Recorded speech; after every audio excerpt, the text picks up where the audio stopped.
My name is Meredith Shaw. I am 34 years old.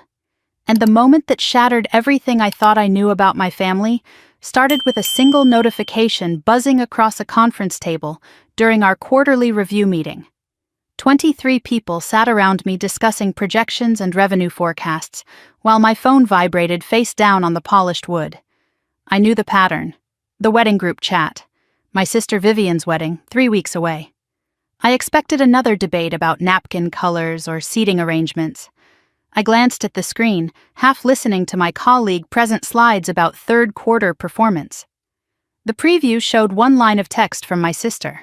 "You are not invited to the wedding. Goodbye, loser." I blinked. Read it again. The words did not change. Then another notification appeared beneath it, a reaction to the message. My father had given it a thumbs up. The room kept talking. Someone laughed at a joke I did not hear. The projector hummed, and something inside me went very still. Not broken, still. Like a lock clicking into place. Like a door I never knew existed suddenly swinging wide open. I typed one word back. Fine. Set my phone down. Returned my attention to the meeting. But behind my calm face, a calculation had already begun. What they did not know, what none of them would understand until it was far too late, was that every single contract for that wedding had my name on it, my credit, my signature, my money. And I was about to take it all back. The meeting wrapped up 40 minutes later. Colleagues gathered their papers, chatted casually about weekend plans and client dinners. My supervisor, Linda, stopped by my chair as I collected my notes. "Great analysis on the Henderson account, Meredith. Really sharp work." I thanked her. My voice came out steady, my smile appropriately professional. Strange how your mouth can form words while your chest feels completely hollow. I had worked at Morrison & Klein for 8 years. Senior financial analyst, known for precision, reliability, calm under pressure. The one they called when accounts were tangled, when numbers refused to add up, when someone needed to untangle a mess without creating a bigger one. The fixer. A title I had earned. A role I had played my entire life. Walking back to my office, my phone vibrated again. Not the group chat this time. A separate text from my mother. Vivian told me she handled it. "Do not make this harder than it needs to be, Meredith." Handled it. Like I was a problem to be solved. A loose thread to be snipped clean, no explanation, no apology, no acknowledgement that they had just excluded me from my only sister's wedding through a group chat message. Just dismissal. Quick, efficient, final. I sat down at my desk and closed the office door behind me. The click of the latch felt significant. I pulled up both messages on my phone and stared at them side by side. The casual cruelty was what cut deepest. They had not even hesitated. Vivian's wedding to Derek Holloway was scheduled for 3 weeks from Saturday. Cedar Grove Estate, $45,000 for the venue alone. The catering contract totaled $28,000. Florist, $12,000. Photographer, $8,000. DJ, rentals, cake, officiant, miscellaneous expenses. The full total exceeded $100,000. And every single contract bore my signature at the bottom. Every deposit had come from my account. Every vendor had my name and my credit on file. The reason was simple, the same reason it always was. Vivian did not have the credit score to secure the venue reservation. Derek's money was supposedly tied up in some investment deal. My parents claimed things were tight right now and they would reimburse me after the wedding gifts came in.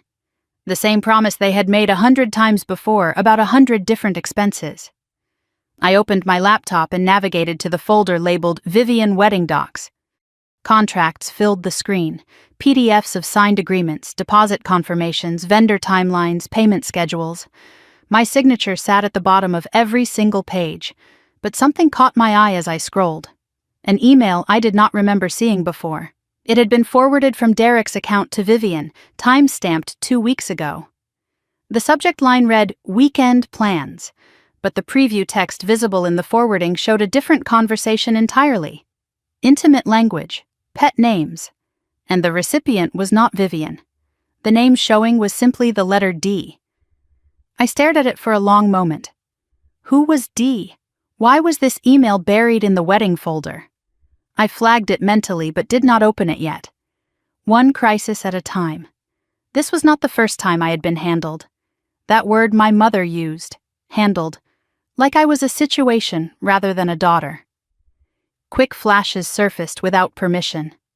16 years old, my college fund quietly redirected to cover Vivian's private school tuition because public school was too stressful for her. 24 years old, my carefully saved apartment deposit borrowed for Vivian's fresh start in Dallas after a bad breakup. I never saw that money again. 29 years old, co-signing Vivian's car loan because her credit score was too low, then taking over payments when she forgot to make them for 8 months straight. Last Christmas, not appearing in the family photo because someone had to hold the camera and it might as well be Mary. Mary is fine. Mary can handle it. Mary does not need the same attention. The responsible one, the steady one, the one who never made waves. Until today. My phone buzzed again. The group chat. I opened it despite myself. Vivian had posted a photo of the bridesmaids at a dress fitting. Champagne glasses raised, smiles bright and careless. The caption read, "My girls, 3 weeks to go." The comments piled up beneath it. Heart emojis, exclamation points, messages about how beautiful everyone looked. No one mentioned my absence. No one asked where I was. I had not just been uninvited, I had been erased. I closed the group chat, opened a new browser tab, typed Cedar Grove Estate, and clicked on Contact. This was not about hurting them. That thought surfaced clearly, almost surprised me with its calm certainty. This was about stopping the bleeding. For years I had been the family's financial cushion, their safety net, their emergency fund with a pulse. They had taken and taken and taken, and called it love, called it what family does, called it Mary being Mary. What happens when the safety net walks away? What happens when steady, reliable Mary stops being available for everyone else's emergencies? What happens when consequences finally arrive? A memory surfaced without warning. Aunt Ruth at Grandma Eleanor's funeral 2 years ago. She had pulled me aside near the kitchen, her voice low and urgent. "Your grandmother's will. Did your father ever show you your copy?" "My copy?" Ruth's face had flickered with surprise, then concern. "Eleanor told me she made specific provisions for you. Separately." Before she could continue, my father appeared. "Ruth, Patricia needs you in the living room." His voice was pleasant, but his hand on her arm was firm. Ruth shot me a look that promised we would talk later. But later never came. I had asked my father about it afterward. He waved it off. "Ruth gets confused. Mom left everything to your mother, standard arrangement." But Ruth had not seemed confused. Ruth had seemed urgent. What had Grandma Eleanor left? Why did no one want to tell me? Another thread to pull. But later. First, the vendors. I picked up my phone and called the number for Cedar Grove Estate. The same coordinator I had spoken with a dozen times answered on the second ring. "Hi, Jennifer. This is Meredith Shaw. I need to discuss the reservation under my name for the Holloway Shaw wedding." "Of course." Her voice carried the same warmth it always did. "What can I help you with? I need to cancel the booking." The pause that followed was careful, measured. "I see. Can you confirm you are the account holder?" "Yes, the contract is in my name. The deposit was from my account." Another pause. "Ms. Shaw, I should let you know there will be a penalty for cancellation within 30 days. I understand. Please proceed. It took 4 minutes. 4 minutes to undo 6 months of planning. 4 minutes to remove the foundation from a $100,000 event." Jennifer's voice stayed professional throughout, but there was something underneath it. Curiosity, maybe. Or recognition.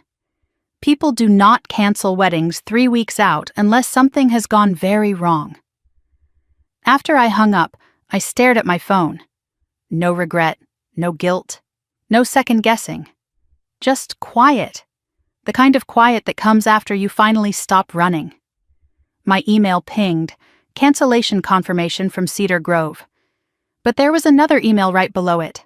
The forwarded thread from Derek's account, now fully loaded. I clicked it open. The full chain appeared on my screen. The messages were not to Dee. They were to Diana. And the language was unmistakable. Plans to meet. Inside jokes. The phrase I cannot stop thinking about last Tuesday. Last Tuesday. When Derek told Vivian he was working late. My stomach turned, not because I liked Derek, I never had, but because I understood what this meant. My sister was about to marry a man who was actively cheating on her. The clock on my computer showed 5:23. 3 hours since I had sent my one-word reply. Fine. Someone must have called Cedar Grove. Someone must have discovered the cancellation. My phone exploded. Notifications cascaded down the screen faster than I could read them. Dad, call me now. Mom, Meredith, what have you done? Vivian, this is not funny. Vivian, answer your phone. Vivian, you cannot do this. Dad, you are destroying this family. Message after message after message. The panic had arrived. I read each one once. Then I did something I had never done in 34 years of being the good daughter, the responsible one, the fixer who never caused problems. I turned off my phone, set it in my desk drawer, and opened the next vendor contract. They wanted me gone? Fine. But they forgot one thing. I was not just the sister they could ignore. I was the name on every dotted line. And by morning, they would understand exactly what that meant. I drove home on autopilot that evening. The route from downtown Austin to my apartment in East Austin usually took 30 minutes, but I barely remembered any of it. Traffic lights changed colors. Other cars passed. The sunset bled orange and pink across the skyline. None of it registered. My hands stayed on the steering wheel even after I parked in my assigned spot at the apartment complex. Engine off, headlights dark. I sat there for 10 minutes, maybe longer, letting the silence settle around me like something physical. The weight of the day pressed down on my shoulders, not the meetings or the spreadsheets or the normal exhaustion of a Thursday in corporate finance. Something heavier. Something that had been building for 34 years and had finally cracked open. My apartment was dark when I stepped inside. 1 bedroom, clean lines, minimal furniture. I had paid it off early. One of the few financial decisions I had made purely for myself. The space was mine, controlled, predictable. I did not turn on the lights immediately, just stood in the doorway and let my eyes adjust to the shadows. The glow from the city filtered through the windows, enough to see the outlines of everything I owned. I set my bag down on the kitchen counter and realized I had not eaten since breakfast. My stomach felt hollow, but the thought of food made me nauseous. I made tea instead. Chamomile, the same kind Grandma Eleanor used to brew whenever I visited her beach house in Galveston. The smell hit me before the first sip. Honey and dried flowers, and something that felt like safety. A door opened in my mind, one I usually kept firmly closed. On my bookshelf across the room sat a framed photograph. Grandma Eleanor, captured mid-laugh on her porch in Galveston, the Gulf of Mexico sparkling behind her. It was the only family photo in my entire apartment. I walked over and picked it up, running my thumb across the glass. You would have hated what they did today, Grandma. But Eleanor Shaw had been dead for 2.5 years. Whatever she wanted for me had died with her. Or so I had been told. The tea cooled in my hands as I stood there, staring at her face, trying to remember the last time anyone in my family had looked at me the way she always did. Like I mattered, like I was enough exactly as I was. The memory hurt more than the text message had. Vivian was born when I was 6 years old. From the beginning, different rules applied to her, not because she demanded them, but because our parents created them. I remember being 8 years old, performing in my first piano recital. I had practiced for months. For Elise, every note memorized, every pause deliberate. My parents arrived late and left early because Vivian was fussy in her car seat. I played to a half-empty auditorium. My teacher told me I was gifted. My parents said, "That is nice, honey," and never mentioned it again. At 12, I won the county spelling bee. The same week, Vivian learned to ride a bicycle. Guess which accomplishment made it into the Christmas card that year? The photograph showed Vivian beaming on her pink bike with training wheels. I was not in the frame. By 16, the pattern had calcified into something permanent. My college fund, $23,000 saved by my grandparents over the years, was quietly redirected to cover Vivian's private high school tuition. Public school was too stressful for her, my parents explained. You are smart, Mary. You will get scholarships. Vivian needs more support. I did get scholarships, partial ones. The rest I covered with loans I am still paying off. I remember overhearing my mother on the phone once when I was 17. She thought she was alone in the house, speaking to Aunt Ruth in the kitchen. I had come home early from a study group and paused in the hallway when I heard my name. Meredith does not need us the way Vivian does. She came out complete. Vivian needs to be assembled. At the time, I thought it was a compliment. I carried those words with me for years, believing they meant I was strong, capable, independent. Now I understood what they really meant. Permission. Permission to overlook me. Permission to take from me. Permission to assume I would survive whatever they did because I always had before. Low maintenance, self-sufficient. The easy one. Translation. The one they could drain without consequence.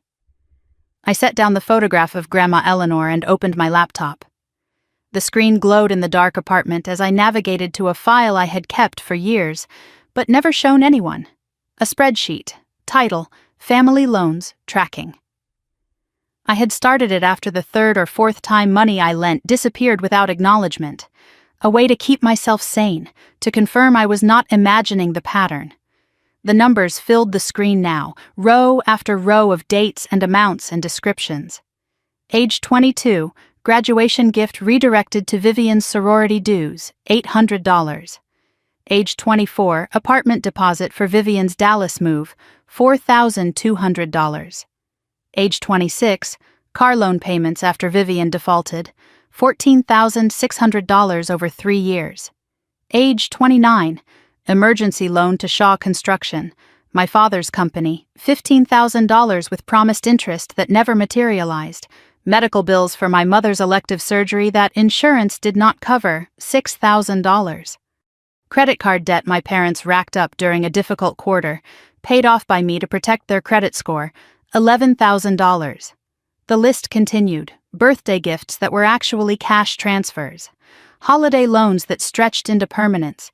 The countless small requests that added up to something enormous. I scrolled to the bottom of the spreadsheet. Total outstanding, $127,450. I had never confronted them with this number. Every time I tried to raise the subject, the conversation spun into guilt or dismissal. You are keeping score? That is not what family does. We have given you so much over the years. Do not be petty. The money was never the point. Respect was. They took my money because they did not respect me enough to stop. 6 months ago, Vivian announced her engagement to Derek Holloway.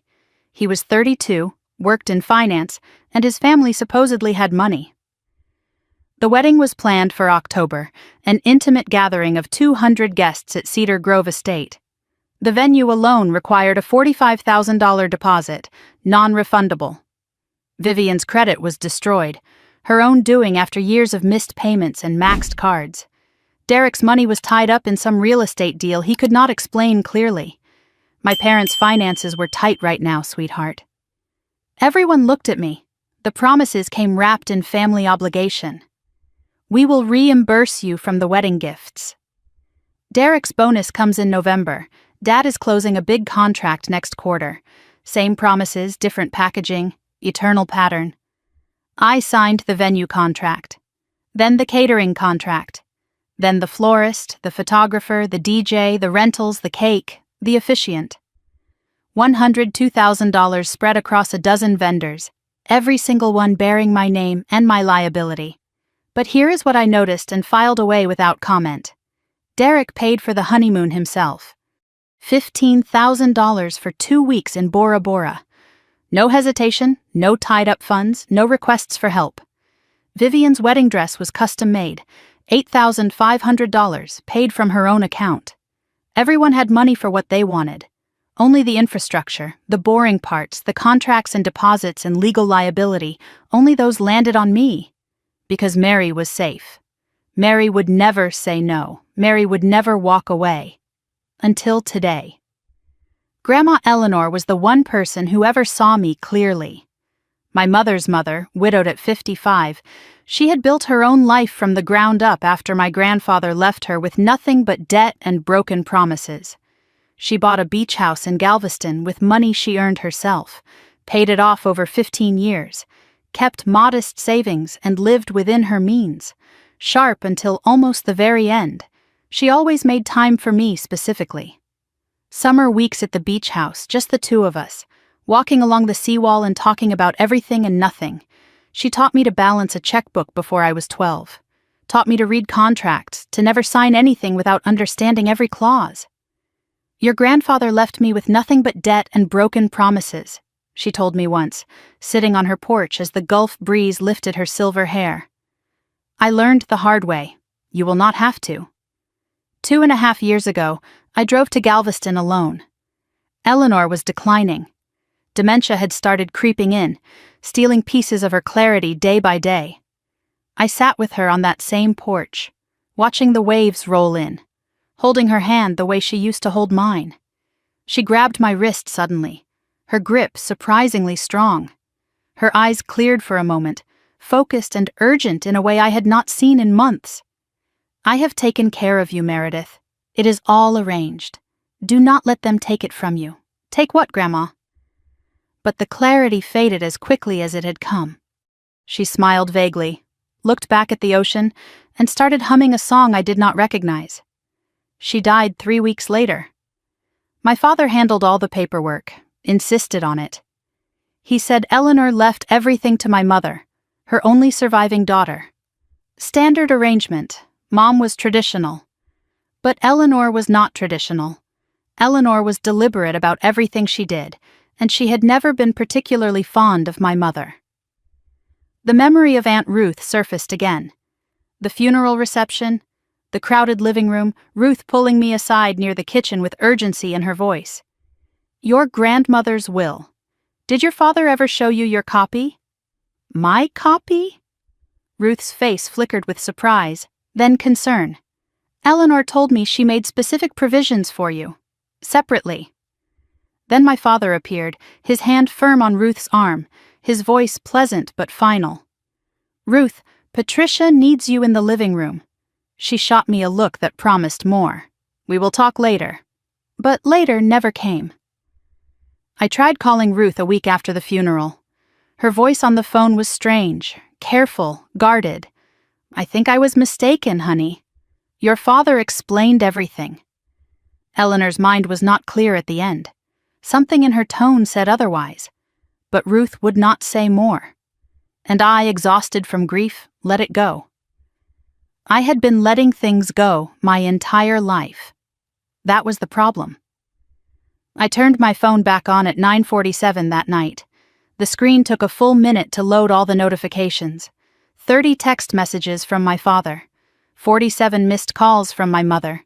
60 missed calls from Vivian.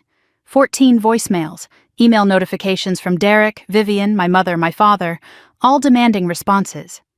I scrolled through the messages, letting their panic wash over me without touching anything inside. Dad at 7:02, Cedar Grove just called. What have you done? Dad at 8:30. Answer your phone now. Dad at 11:05. You think you can hide? We will see about that. Mom at 9:15. How could you do this to your sister? Mom at 10:43. You are breaking this family apart. Mom at 11:20. Your grandmother would be ashamed. That last line landed differently than she intended. Your grandmother would be ashamed. She invoked Eleanor's name like a weapon, trying to wound me with the memory of someone who actually loved me. But Grandma Eleanor would not be ashamed. Not of me. One message stood out from the flood. Sent at 8:15 from Aunt Ruth. Meredith, I heard what happened. Call me when you can. Not at the house. My cell only. Short, careful, significant. I read every message from my family once, did not reply to any of them. The threats did not scare me. The guilt did not move me. They were just noise now, the sound of people realizing they could no longer control me. I saved Ruth's number separately. Tomorrow I would call her. Tomorrow I would cancel the remaining vendors. Tomorrow I would start researching Grandma Eleanor's estate, probate records, whatever public information I could find. And that email about Derek and Diana, I would decide what to do with that too. I closed my laptop and picked up Grandma Eleanor's photograph one more time. You tried to tell me something, did you not? You knew what they were. The photograph did not answer. But I knew where to start looking. First thing tomorrow. The courthouse. Probate records. Whatever my grandmother left behind, I was going to find it. They thought uninviting me would make me disappear. Instead, it woke me up. And now I was going to start asking the questions I should have asked years ago, starting with what happened to my grandmother's will. I woke before my alarm on Friday morning. The sky outside my window was still gray, the first hints of dawn barely visible over the Austin skyline. I had not slept well, my mind churning through everything that had happened, but I felt strangely rested. The kind of energy that comes from finally making a decision and refusing to second-guess it. I lay in bed for a few minutes, staring at the ceiling, running through my task list for the day. Cancel remaining vendors. Call Aunt Ruth. Research probate records. The order mattered. Vendors first, while businesses were open and I could reach decision-makers directly. Then Ruth. Then whatever came next. I got up, showered, made coffee, and stood at the window watching Austin wake up beneath me. No hesitation. No regret. If anything, the resolve had hardened overnight into something that felt permanent. I checked my phone deliberately late, after breakfast, after I had centered myself for whatever storm was waiting.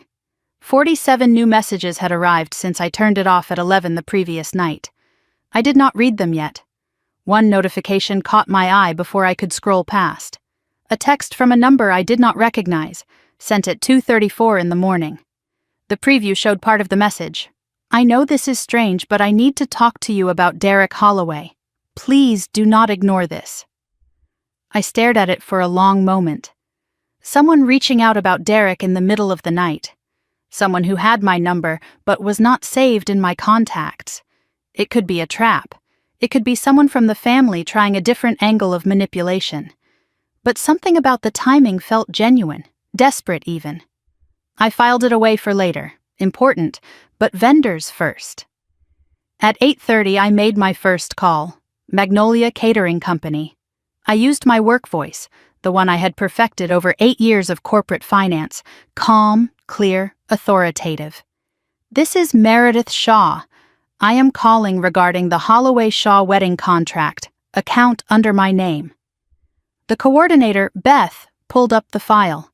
I could hear her keyboard clicking through the phone. Of course, Ms. Shaw. How can I help you today? I need to cancel the contract effective immediately. The pause that followed held judgment, carefully concealed beneath professionalism. I see.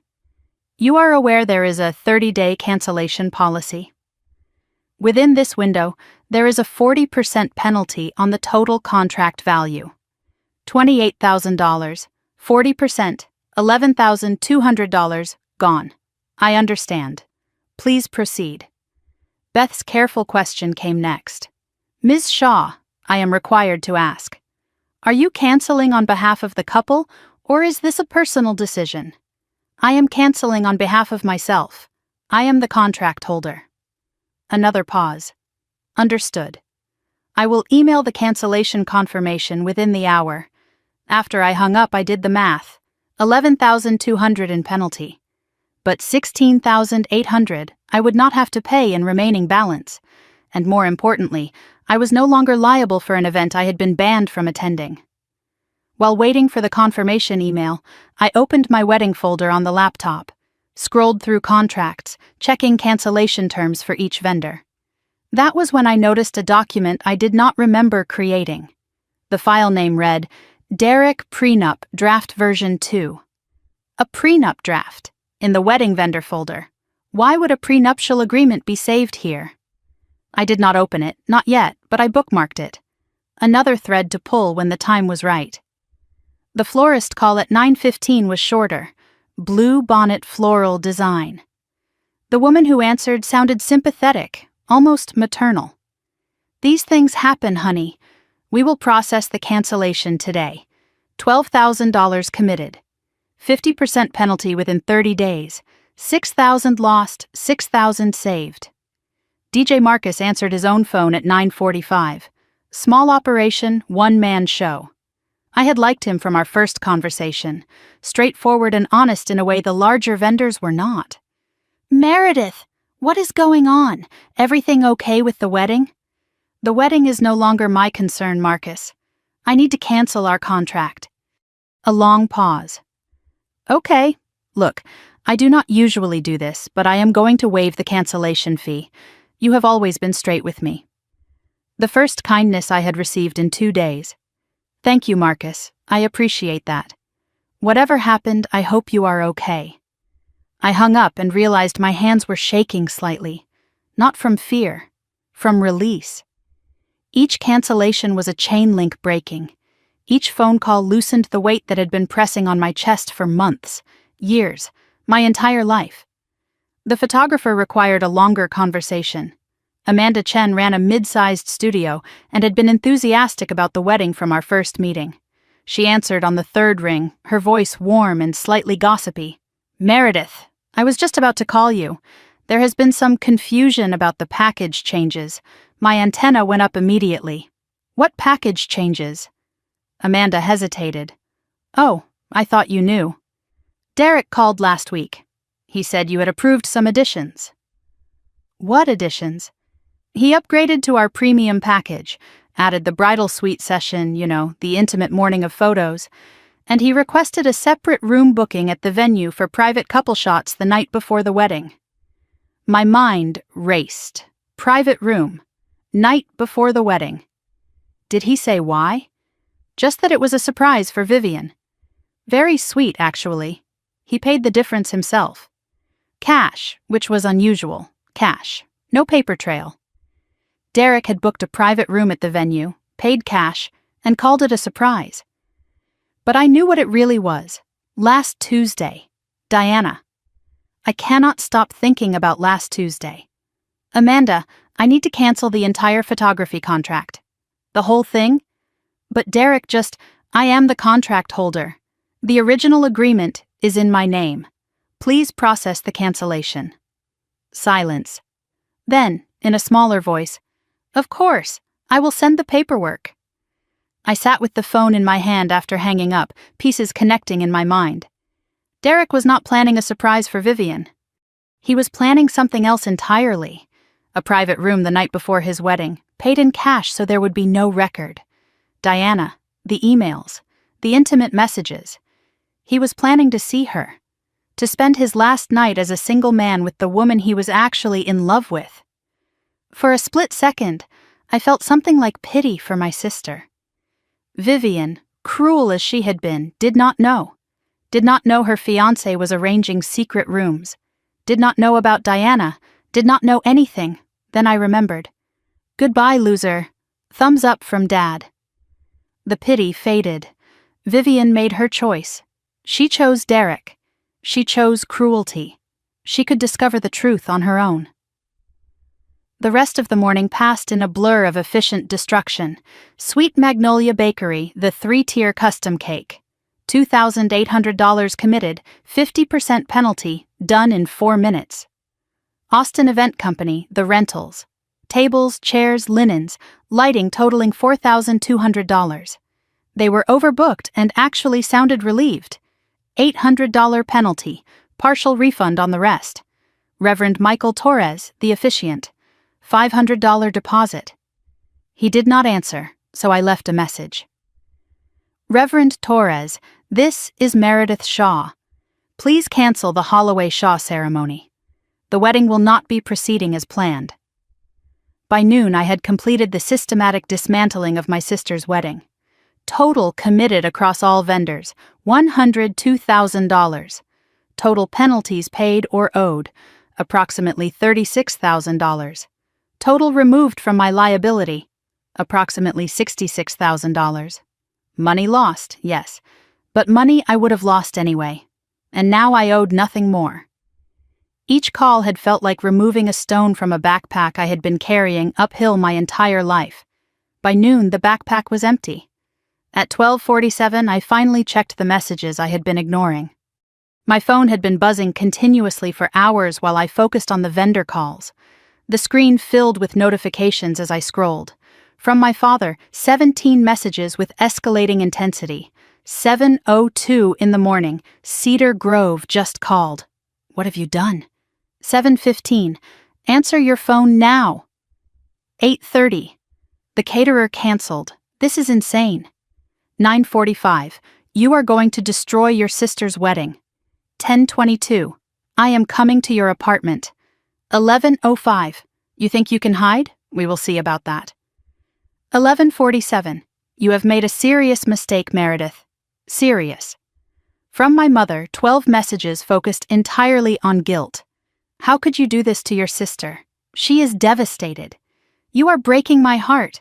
Family is supposed to support each other. Your grandmother would be ashamed. That last line again. Your grandmother would be ashamed. The manipulation was so transparent now. Invoking Eleanor's name to wound me, when Eleanor was the only person who ever truly saw me. Grandma Eleanor would be ashamed, but not of me. From Vivian, 23 messages of pure rage. You psycho bitch, Derek is going to sue you. You were always jealous of me. This is why no one wants you around. You are dead to me. Dead. Fix this or I swear to God. I read every message, did not reply to a single one.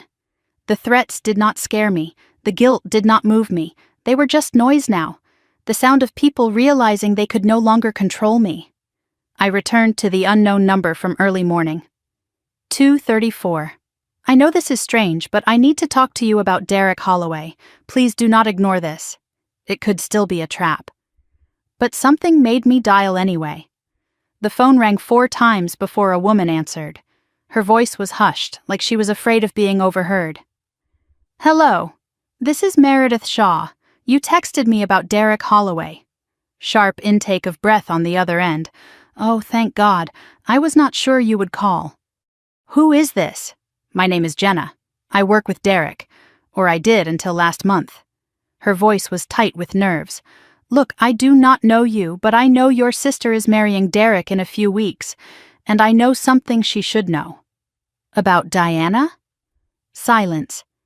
Then, how do you know about Diana? I found emails. I have evidence. Jenna exhaled heavily. Then you know more than I thought. But there is more. Diana is not just his affair. She is... Look, can we meet? This is not a phone conversation. Why are you telling me this? Why not tell Vivian directly? I tried. Your sister blocked me. She said I was a jealous ex-coworker trying to ruin her life. Everything in me said to be careful. This could be a setup. But Jenna's voice did not sound like a trap. It sounded like someone carrying a weight she desperately needed to put down. Where do you want to meet? We arranged to meet the next morning. Saturday, 9 o'clock, a coffee shop on South Congress. Neutral territory. Bring the emails if you have them, Jenna said. I have other things. The call ended and I sat in the sudden quiet of my apartment, processing. Derek was hiding something bigger than an affair. Someone was willing to risk exposure to tell me about it. And somewhere in Galveston County, records existed that might explain what happened to my grandmother's will. My phone buzzed one more time. A text from Aunt Ruth. Can you come to my house this afternoon? Richard is at the office until 6. We will have time. Finally, someone in the family willing to talk. I texted back immediately. On my way. But before I could grab my keys, another message arrived from Ruth. 30 seconds after her invitation. Meredith, I am sorry I could not call today. Your father showed up at my house. We need to talk, but not now. He is watching. Be careful. I read the message 3 times. He is watching. My father had gone to Ruth's house, the same day I started canceling vendors. The same day the family's carefully constructed facade began to crack. Why? What was he trying to keep buried? This was not just a family argument about a wedding anymore. Something bigger was being protected. Something worth threatening family members over. And tomorrow, when I met with Jenna and learned what she knew about Derek, the picture would become clearer. I spent my whole life being the one who did not ask questions, the one who kept the peace, the one who made everything easier for everyone else. But now the questions were piling up, about Derek, about Grandma's will, about why my father was suddenly showing up at Ruth's door with warnings and threats, and I was done waiting for answers to come to me. Tomorrow, I would start hunting them down myself. Hideaway Coffee on South Congress was already busy when I arrived at 8:45 Saturday morning. I ordered a black coffee I did not intend to drink and took a corner table with my back to the wall and a clear view of the entrance, old habit from years of conference rooms and client meetings. Always know who is coming through the door. Always have an exit strategy. The coffee sat untouched in front of me, steam curling up and disappearing, while I watched every face that entered. 9 o'clock came and went. 9:02, the door opened and a woman walked in. Late 20s, professional dress even on a Saturday, eyes scanning the room with the nervous energy of someone who was not sure this was a good idea.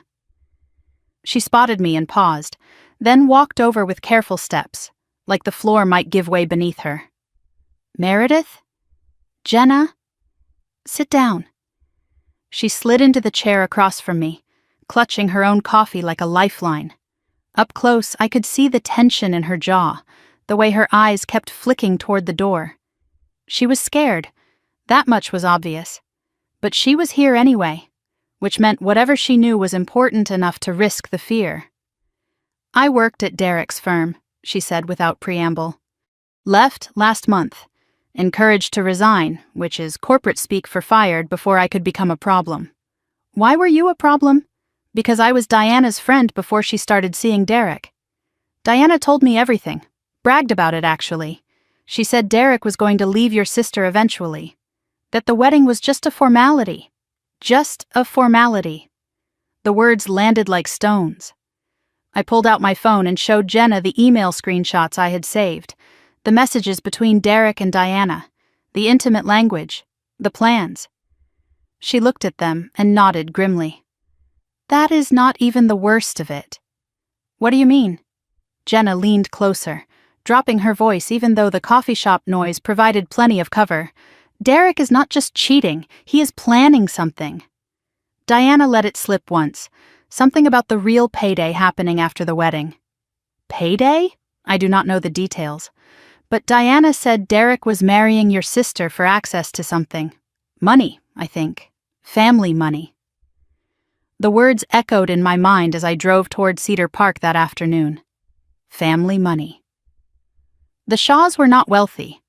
My father's construction company had been struggling for years. Everyone knew that, even if no one talked about it openly. What family money could Derek possibly be after? Unless it was not about what the family had now, unless it was about what they were supposed to inherit. Grandma Eleanor's estate. The beach house in Galveston, sitting on prime waterfront property. The savings account my father claimed went entirely to my mother. Everything Dad said was handled after the funeral. Everything I was told to stop asking about. Jenna had given me one more piece of information before we parted. She tried to warn Vivian directly, called her, messaged her, even showed up at her apartment once. Vivian blocked her on everything, called her a jealous liar trying to ruin her happiness. "Your sister does not want to hear the truth," Jenna said. "But someone in that family should know, even if they hate me for it." I did not hate her. I was grateful. She had confirmed what I suspected and given me a new direction to investigate. Derek was not just a cheater. He was a schemer, and Vivian was his target. Ruth's house sat on a quiet street in Cedar Park, 30 minutes north of Austin. A modest ranch-style home with a neat garden out front and wind chimes singing softly on the porch. Cats watched me from the window as I walked up the path.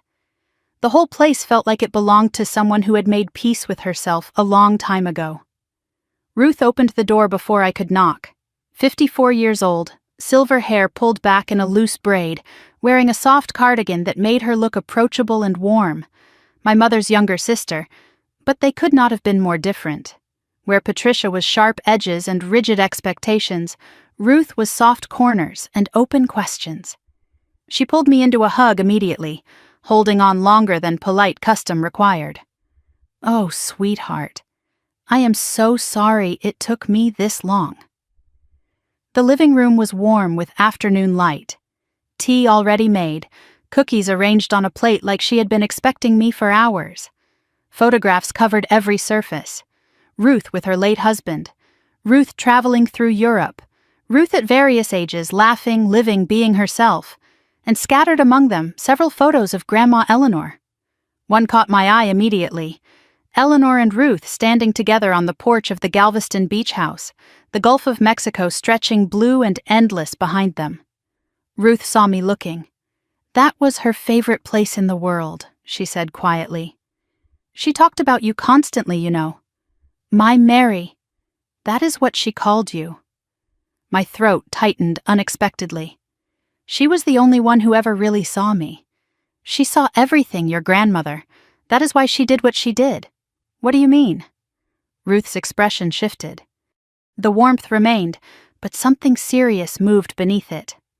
"Sit down, Meredith. There is something you need to know, something I should have told you 2 years ago." Ruth began carefully, choosing each word like she was laying stones across a river.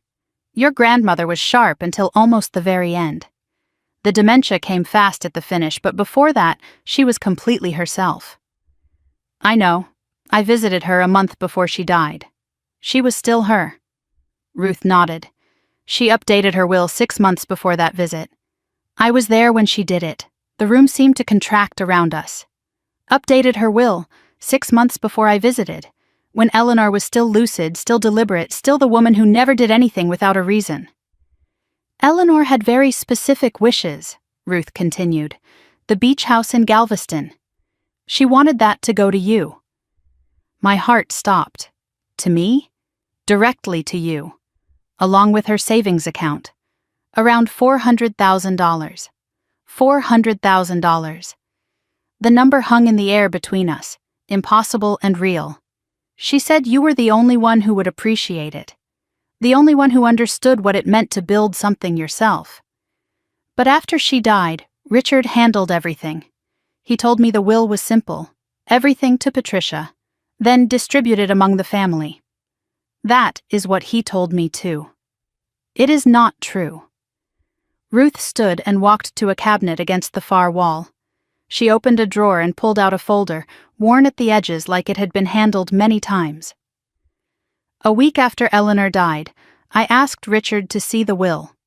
He showed me a document, but it was not the one I witnessed. What do you mean?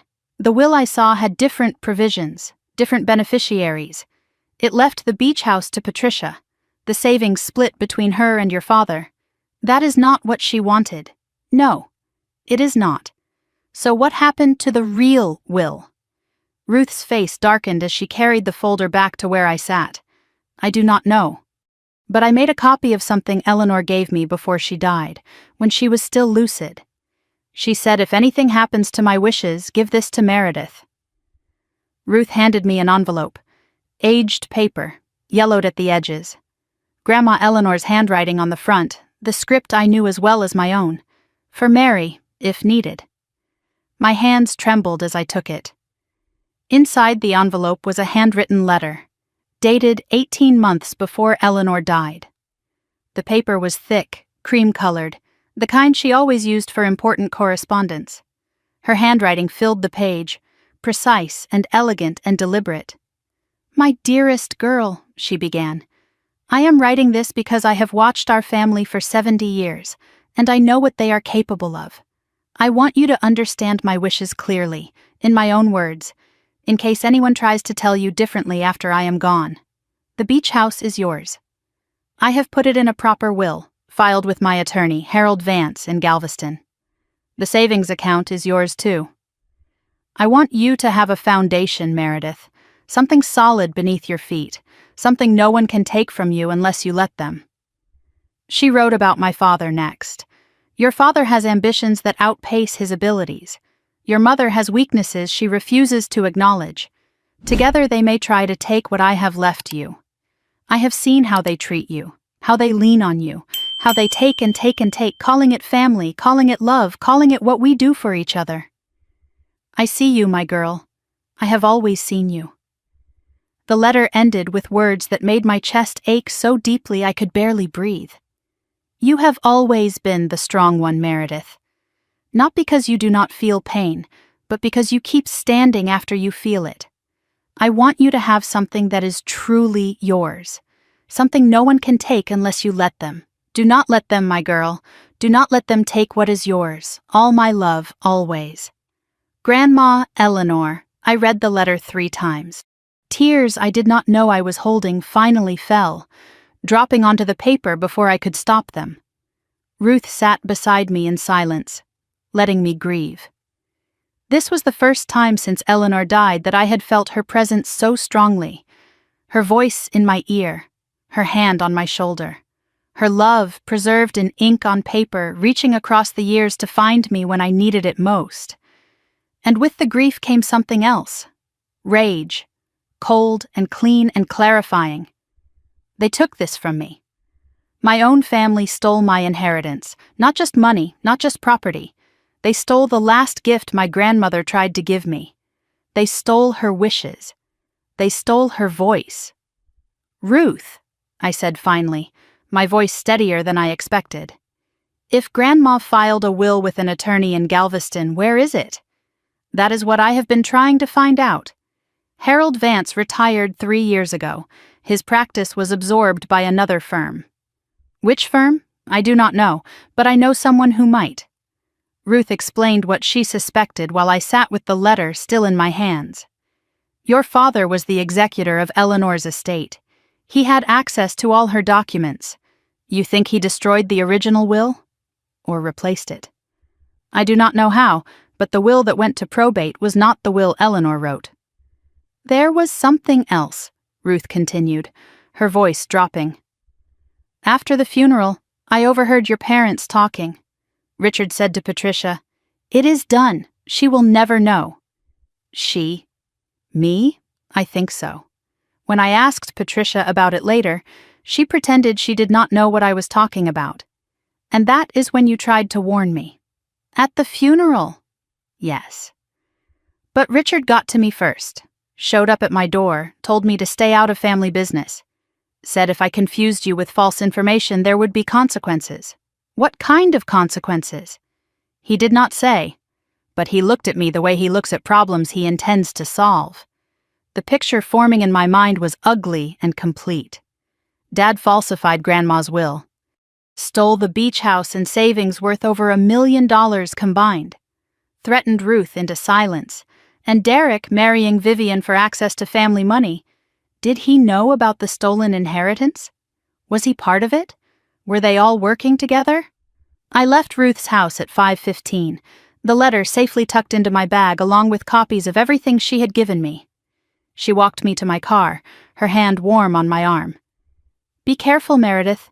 Richard has a lot to lose if this comes out. I know.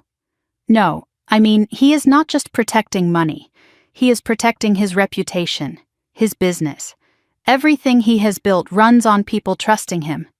If they find out he forged his mother-in-law's will, he loses everything.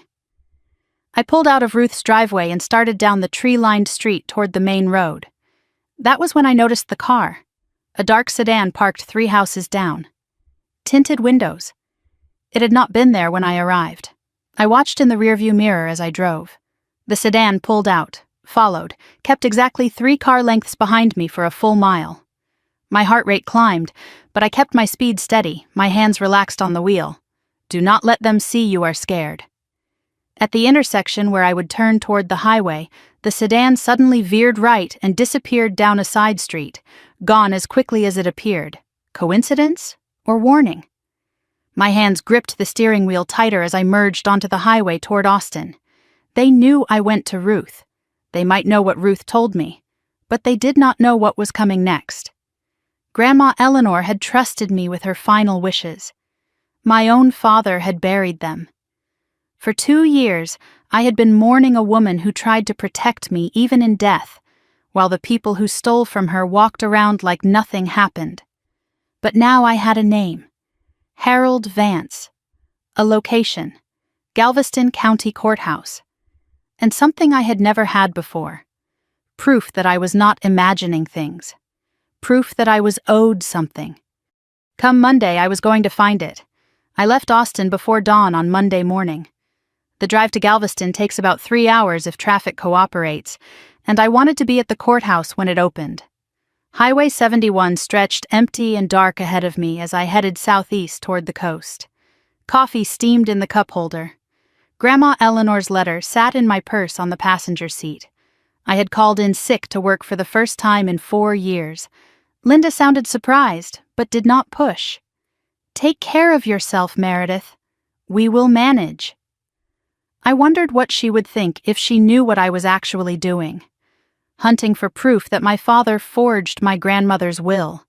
Trying to reclaim an inheritance I never knew existed. The sky lightened gradually as I drove, gray giving way to pink, giving way to the pale blue of early morning. My mind raced through possibilities the entire way. What if the original will did not exist anymore? What if my father had destroyed all evidence? What if Ruth was mistaken, confused, remembering something that never happened? But Eleanor's letter was real. Her words were real. Her handwriting, her voice, her love preserved on paper. That had to mean something. The outskirts of Houston swallowed me in traffic around 7:30. Cars pressed close on all sides, everyone rushing somewhere important, everyone locked in their own private worlds. I kept my eyes forward and my hands steady. This was not the time for distraction. The traffic thinned as I approached the coast, the landscape flattening into salt marshes and coastal prairie. I had not been to Galveston since the funeral, could not bear to see the beach house knowing it belonged to someone else now, knowing I would never again sit on that porch watching the waves roll in while Grandma Eleanor hummed beside me. But what if it was always supposed to be mine? What if I had been mourning a theft instead of a loss? The Galveston Causeway stretched across the bay like a ribbon connecting the mainland to the island. I crossed it with the windows down, salt air filling the car, memories rising unbidden.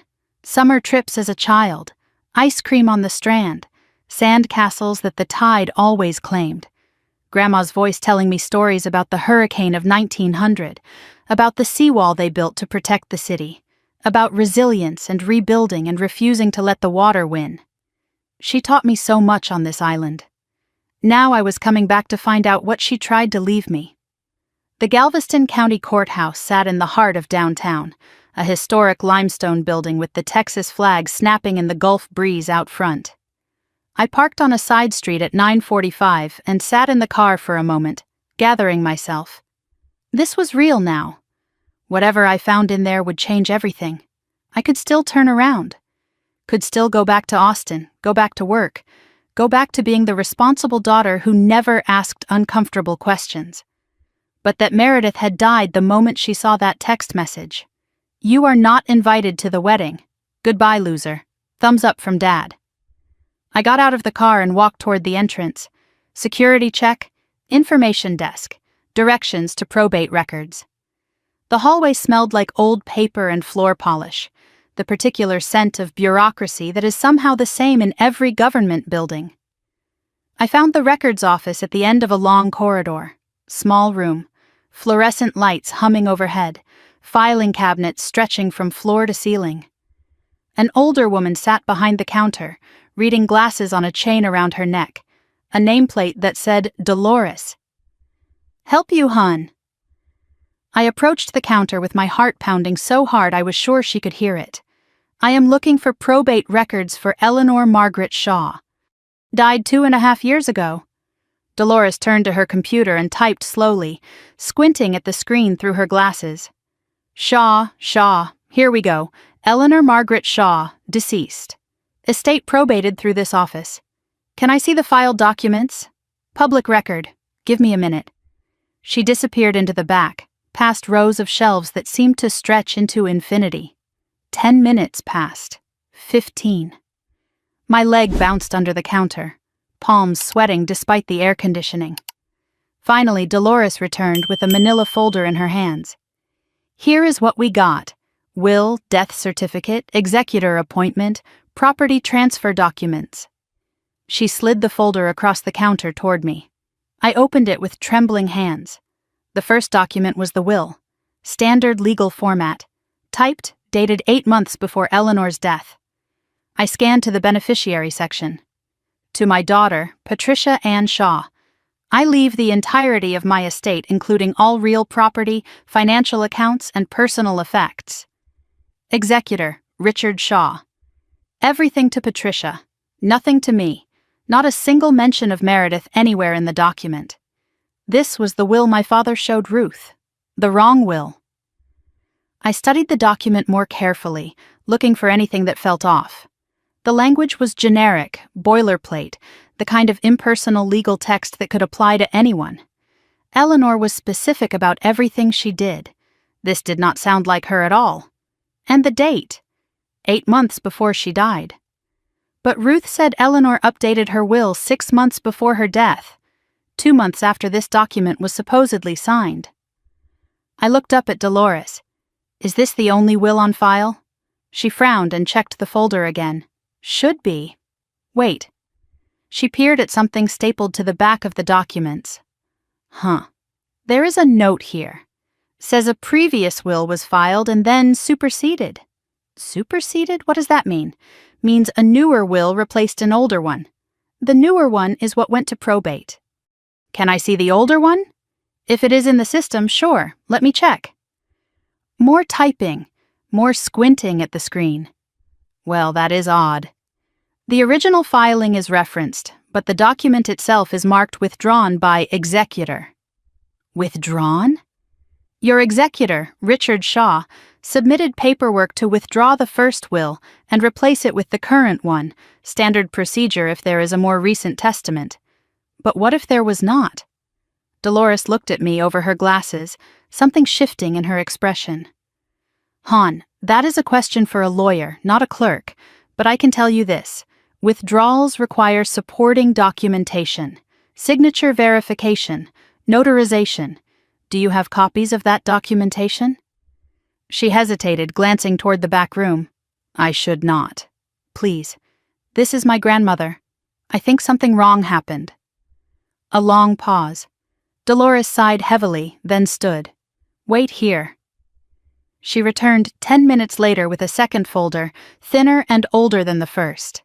This is the original filing. It was in the archived records. Should have been destroyed after the supersession, but we are backed up. She handed it to me with a look that said she was breaking rules and knew it. You did not get this from me. I opened the folder, different format immediately, handwritten portions mixed with typed text. Eleanor's voice in every line, specific and deliberate and unmistakably her. The date was 4 months before the official will. This was what Ruth witnessed. I read the provisions with my heart pounding so hard I could feel it in my throat. To my granddaughter, Meredith Ann Shaw, I leave my beach house property at 1847 Seawall Boulevard, Galveston, Texas, along with all contents therein. To my granddaughter, Meredith Ann Shaw, I leave the entirety of my savings account held at Gulf Coast Credit Union, current balance approximately $412,000. To my daughter, Patricia Ann Shaw, I leave my jewelry collection and personal photographs. To my daughter, Ruth Ellen Porter, I leave my book collection and the grandfather clock from my living room. The beach house, the savings, everything Eleanor promised in her letter, all of it was supposed to come to me. I read the words 3 times, making sure I was not imagining them. $412,000 in savings. Beach house worth what? $800,000? $900,000 in today's market? Over $1 million. Stolen. I flipped to the signature page with shaking hands. Eleanor's signature sat at the bottom, the real one, familiar from decades of birthday cards and Christmas letters and notes she left on my pillow when I stayed at the beach house. Below her signature were 2 witness lines. Ruth Ellen Porter. Harold Vance, attorney at law. This will was witnessed. It was filed. It was real. And then my father made it disappear. I laid both wills side by side on the counter. Dolores watched with curiosity she was trying to hide. The signatures were different. Not just slightly different. Completely different. The original will showed Eleanor's flowing script, confident and elegant, the E with its distinctive loop that I would recognize anywhere. The official will showed a signature that was shaky, smaller, with a different slant entirely. But here was the thing that made my stomach turn. The official will was dated 8 months before Eleanor died. She was still healthy then, still sharp, still herself. Why would her signature be shakier on an earlier document than a later one? It did not make sense, unless the earlier document was not signed earlier at all, unless someone copied her signature badly, unless someone forged it. You know, Dolores said quietly, leaning closer to study the papers. I am no expert, but those do not look like the same hand to me. They are not. The second one, the official one, looks like someone was copying. See how the letters hesitate? Real signatures flow. This one stutters. I photographed both documents with my phone, capturing every detail. Can I get copies of these? I can give you copies of the public record, the filed will, the withdrawn one. Dolores hesitated, looking at me for a long moment. Then she pulled out the copier. My mother's will got contested by her second husband. Took everything. I know what it feels like. She made copies of both documents and handed them over. You did not get these from me, thank you. I mean it, thank you. I sat on a bench outside the courthouse at 12:30, spreading the copies across my lap. The evidence was clear. 2 wills with different provisions. Suspicious signatures. A withdrawal filed by my father that bypassed the original attorney entirely. But I needed more. I needed the attorney who witnessed the original will. Harold Vance. If he was still alive, if he remembered, if he would talk to me. I searched for him on my phone. Harold Vance, attorney Galveston. Multiple results appeared. He had been well known, practiced estate law for 40 years on the island, retired 3 years ago. His practice was absorbed by Meridian Legal Group. I called the number. Meridian Legal, how may I direct your call? I am trying to reach someone who handled a will for my grandmother. The original attorney was Harold Vance. A pause. Mr. Vance is retired, but his files were transferred to our office. Who was the client? Eleanor Margaret Shaw. Typing sounds through the phone. I see her in our system. The file is marked inactive, but I can have one of our associates review it. Can you come in, today? We have an opening at 3 o'clock. I will be there. Meridian Legal Group occupied a modern office building near the Strand district. I signed in at the lobby at 2:45 and waited in a reception area with leather chairs and framed photographs of the Galveston coastline. One photo showed the historic seawall stretching into the distance. Grandma's house was on that seawall, or had been, before my father sold it. A woman appeared in the doorway. Late 40s, sharp eyes, firm handshake. Ms. Shaw? I am Carla Reyes. I have been reviewing your grandmother's file. Thank you for seeing me on short notice. When I saw what was in that file, I made time. She led me to a conference room and closed the door behind us. Harold Vance kept meticulous records, she explained, spreading documents across the table. Original will filed March of the year Eleanor died. Provisions exactly as you described. Beach house and savings to you. Personal items to your mother and aunt. Then, 2 months later, a new will was filed, superseding the original. The superseding will was submitted by the executor. Your father. Here is where it gets interesting. Carla pulled out another document. The original will included a no contest clause, meaning if anyone challenged it, they would be disinherited. But the second will has no such clause. Exactly. And the original was filed through Harold Vance's office. The superseding will was filed directly with the probate court. No attorney of record. What does that mean? It means your father bypassed proper legal channels. He filed a will that contradicted a legally witnessed document without any legal oversight. Ms. Shaw, I have been practicing estate law for 20 years. This looks like fraud. The word landed like a gavel. Fraud. Can I contest it? You can. The statute of limitations for will contests in Texas is 2 years from probate.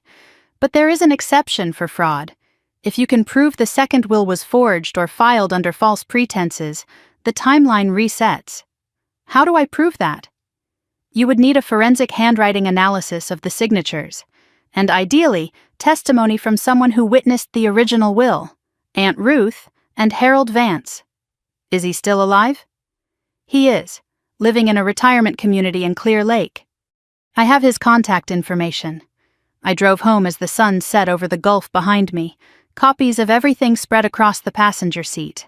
The original will, the filing records, Carla Reyes's preliminary assessment, Harold Vance's phone number.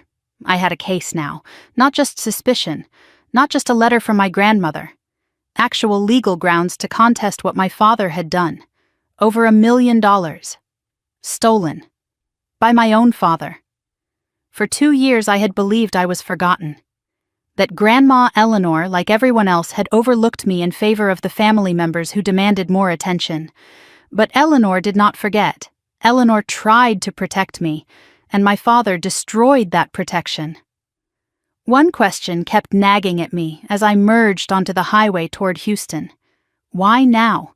Why did Dad forge the will after Eleanor died? The original will was filed first. That was public record. Someone should have noticed. Someone should have contested. Unless no one in the family knew about the original except Dad and Ruth. And Dad threatened Ruth into silence. And I was never supposed to find out. My phone buzzed, a text from an unknown number. You were at the Galveston courthouse today. You should stop digging. No signature, no identification, just a threat. Someone was watching me. Someone knew exactly what I was doing. I stared at the message for a long moment, then typed back one word, no, started the engine, and headed home. They thought they could bury my grandmother's wishes along with her body. They thought they could steal from me and I would never know. But now I had the evidence. I had the lawyers. And I had something else. A threat that proved they were scared. People only threaten you when they have something to lose. And my father had everything to lose. Everything he stole. Everything he built on my grandmother's grave. I was going to take it all back. Tuesday morning arrived with gray skies and a restlessness I could not shake. I had barely slept after the drive back from Galveston, my mind turning over everything I had discovered. The original will, the forgery, the anonymous threat. But there was another thread I had been avoiding. Derek. The prenup file sitting in my wedding folder, unopened. The emails to Diana that I had only skimmed, Jenna's words echoing in my memory. The real payday happens after the wedding. What did Derek know? How was he connected to all of this? I made coffee and spread everything across my kitchen table. Copies of both wills. Grandma Eleanor's letter, screenshots of Derek's emails to Diana, and the mysterious prenup file. I had been putting this off. Something about it felt like a door I could not close once I opened it. But after yesterday, after learning the depth of my father's betrayal, I was done avoiding uncomfortable truths. I opened my laptop, navigated to the wedding folder, and double-clicked on the file. Derek Prenup Draft Version 2. The document loaded slowly, like it was hesitating too. And then I saw it, and everything shifted. It was not a standard prenuptial agreement. The language was dense with legal terminology, but I had spent 8 years analyzing financial documents. I knew how to read between the lines. The terms were heavily one-sided in Vivian's favor, which surprised me at first. Derek was supposedly the one with money, with the stable career, with the wealthy family connections. Why would he agree to terms that protected Vivian's assets more than his own? Then I reached Section 7, Paragraph 3. Inheritance and family assets. The clause read, "In the event that either party receives an inheritance during the marriage, said inheritance shall be considered joint marital property, to be divided equally in the event of dissolution. Joint marital property. Anything Vivian inherited would become half Derek's automatically. But Vivian was not supposed to inherit anything significant. Her credit was destroyed. She had no savings, no investments, no property, unless there was something else, unless Derek knew about money that I did not know about. The connection crystallized in my mind. The beach house, the $400,000 in savings. In the forged will, everything went to my mother, Patricia. Patricia was in her late 50s. Someday she would pass it on to her daughters. And when Vivian inherited her share, Derek would get half. Automatically, without question, without having to do anything except stay married long enough. But there was something else that bothered me. The prenup was dated 6 months ago, right when Derek proposed. That was before the wedding planning started, before I signed any contracts, before anyone asked me for money. Derek knew about the inheritance before any of this began. He knew what he was marrying into. The question burning in my chest was whether Derek knew about the forgery. Did he know that I was supposed to inherit everything, not Patricia? Did he know that my father had